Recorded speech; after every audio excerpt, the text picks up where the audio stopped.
Yes, I'm only a bill, and I'm sitting here on Capitol Hill.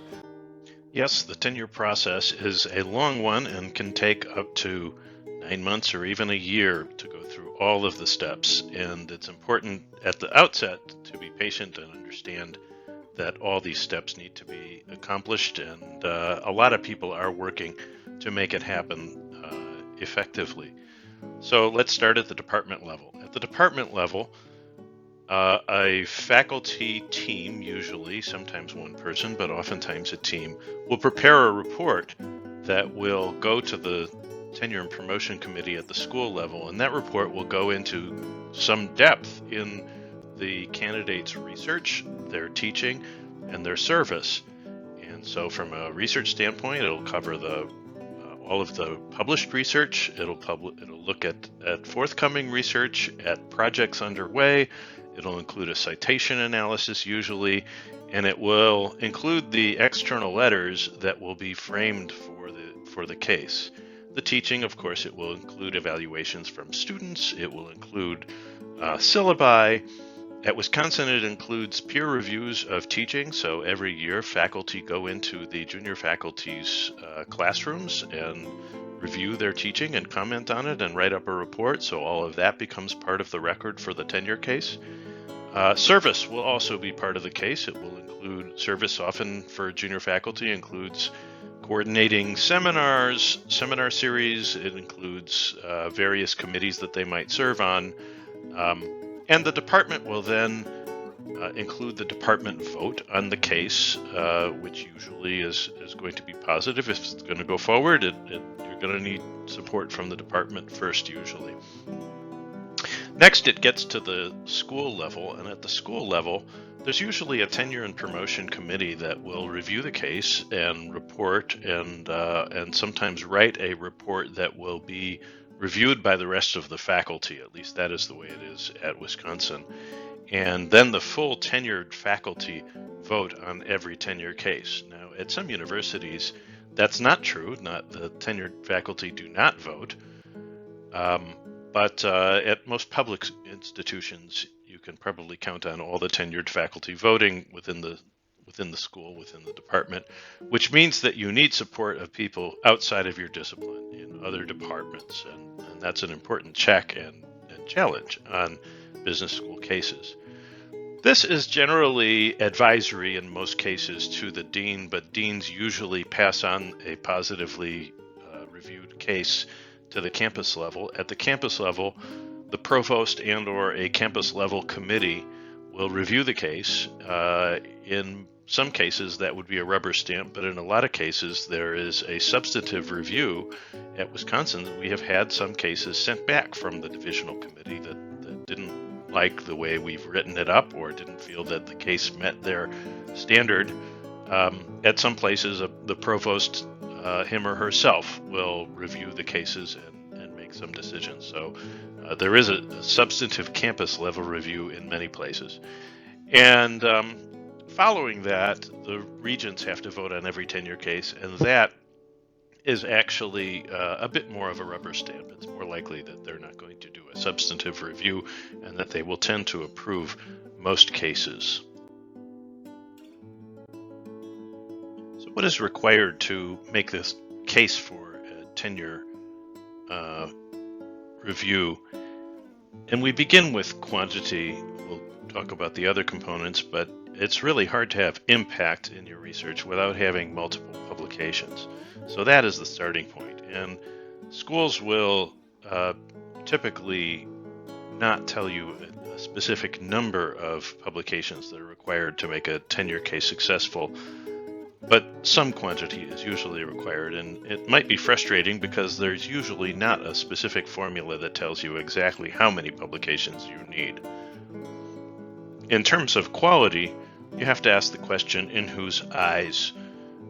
We begin with maybe a somewhat dubious notion of objective quality as measured by publications that appear in top journals or publications that have academic citations in other journals.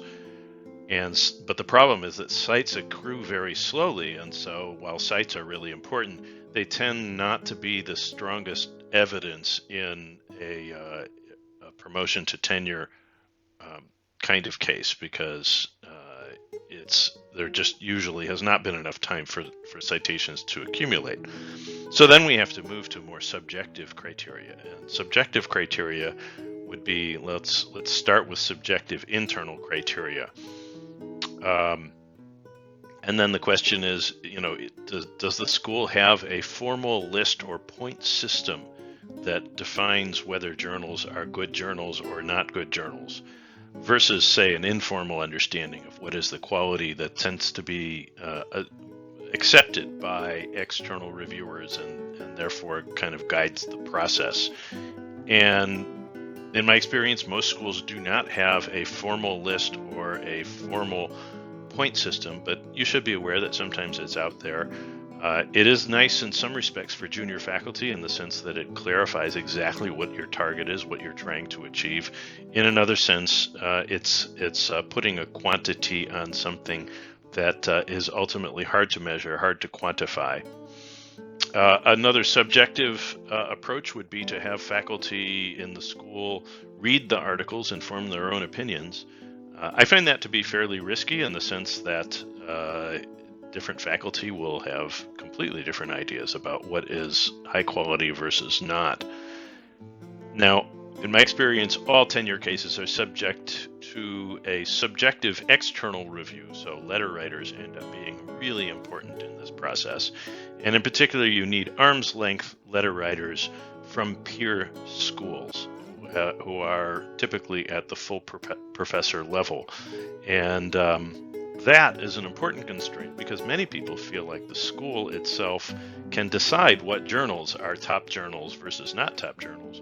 But if they then go and get external letters and the letters do not share the same view that the faculty at the school might prefer to have, then it's really hard to maintain that because faculty outside of the department, outside of the home department, will see these letters, and if the letters are not in agreement with respect to the record, then they will, the tenure case will be hard to get through the rest of the process.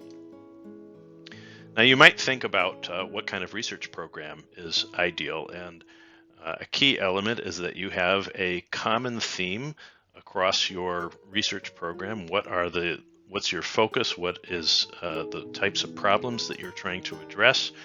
Ultimately, this is going to become important because you need to establish your reputation as an expert in a very specific area, typically apart from your advisors or committee, so that your reputation stands out in the tenure review process. So what is your research identity going to be unique and apart from others that you've worked with? So what is a research program that would be tenurable? You want to start with understanding that you are targeting an audience of letter writers that need to share some element, some understanding and appreciation for your research. So if your research is all over the board exploring very different topics, it might be hard to find a common audience for all of your work. So you want to think about who would be an audience for your work as you develop your research program. So in your research statement, you will be telling a story of how all of your work is related, but ultimately what's going to matter is that it is related enough that you have a common or shared audience that will appreciate your work. My way of going about it is to look at who the candidate cites and who cites the candidate as an indicator of who is familiar with the work, who is likely to be qualified to review the work. So you might think about who is it that you cite and who is it that cites you in this process.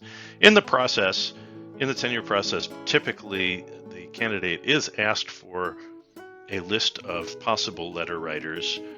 Again, you need somebody who is a senior scholar, arm's length. You haven't co-authored with them or overlapped with them at any other institution, and they need to be at a peer school.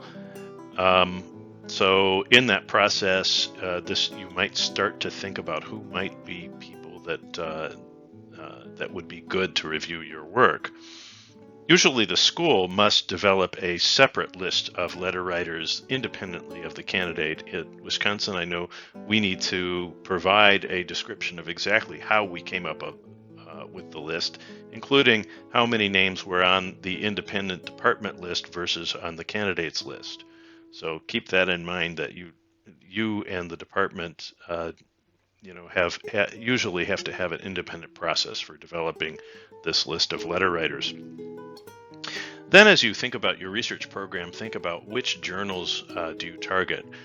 It won't surprise you that top tier journals in your field are the common currency, and you want to target that as much as possible. That's probably not a surprise. As you consider other targets for your work, you want to think about how the audience, in this case the audience of letter writers, is likely to react to the additional outlets that you're publishing your work in.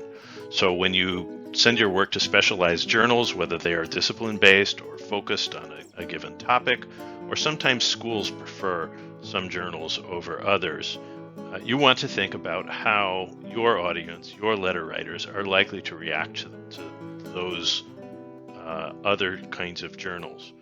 Similarly with lower tier journals, what's the school norms? What's your audience likely to react to them? I am aware of some letter writers who think that lower tier journals are a waste of time, and that every time they see a lower tier journal on somebody's CV, they take away points, if you will, in evaluating the candidate. I think most people actually don't take away points. They might not add a lot of points for lower tier publications, but it's other things being equal, it's probably considered a plus. But be aware how your reviewers might think about it as you're doing it. You want to think about the breadth of your portfolio. Your portfolio of research is going to be demonstrating your capabilities, your expertise. It's good if you can have at least one sole-authored paper. A lot of people these days do not have sole-authored work, but if you have some sole-authored work, then your independence as a researcher is much easier to establish. And by the way, you don't need a lot of sole-authored work. From my standpoint, if you have one sole-authored paper, that oftentimes is enough to establish author independence. If you have a lot of work done with your advisors, you want to be able to establish an independent identity, so having some work that's not with your advisors can be pretty important. And then in terms of your role and the type of work that you're doing, if you can demonstrate that you have facility with different kinds of methods, conceptual work, modeling, that's also a plus. What is the breadth of the work that you're competent to do? You might wonder, how hard is it to get tenure? And the answer probably won't surprise you. It's pretty hard. But I think my most important point to you, and this may be the most important point of this entire presentation, is that many people do not get tenure at their first institution. And in fact, that is not a bad thing for your career. Oftentimes that you get a good springboard from your first job, but then you can move on. So in front of you, you have data here from Park and Gordon. It's a little bit old now, but what you can see is the number of top journal articles that strategy scholars had in their 6th year out, so when they were going up for tenure. So about 10% had 4 publications or more, and you can see that's a pretty small number, the indication being that a lot of people don't get tenure. And by the way, I did not get tenure in my first job, and I'm going to show you what my tenure case looked like.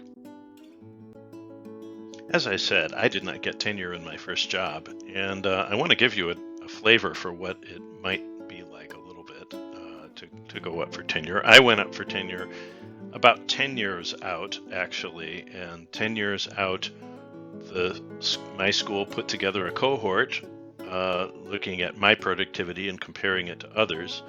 And you'll see in this cohort that there are some pretty incredible people who have been extremely productive, and I'm honored to be considered in this group of people. You'll also note that I am not at the top of the cohort. Even 10 years out, I am not at the top of the cohort, which is fine. These are incredible people, and not being at the top of the cohort there's no shame in that whatsoever. What you might notice is that I'm kind of in the middle of the cohort, which in terms of cumulative publications. And what this conveys is that perhaps I could be conceivably in somebody's imagination included as a member of this club. And that's what you want to look like in the cohort analysis. You want to look like you belong in the club. You don't have to be at the top of the club. You don't have to be the overachiever, but you do need to look like you belong in the club. And that is the purpose of cohort analysis. And you'll find that that's often part of the analysis that's done, both in terms of the number of publications that you have and the citation analysis. And here, of course, is the citation analysis. And again, you can see that I'm not leading the pack at the time that I went up for tenure. Again, these are incredible people. All the way to the right is Brian Uzi, who had an incredible number of citations at the time. I only had 85 citations when I went up for tenure the first time. But you can see there are some people who are below me who also had gotten tenure. And from that standpoint, I looked like I might be one of the club. Now, it's important to note that citations is an imperfect measure, especially for first-time tenure cases, because usually people haven't been around, don't have publications old enough to have had time to really pick up a lot of citations. So this is why the external letters become especially important.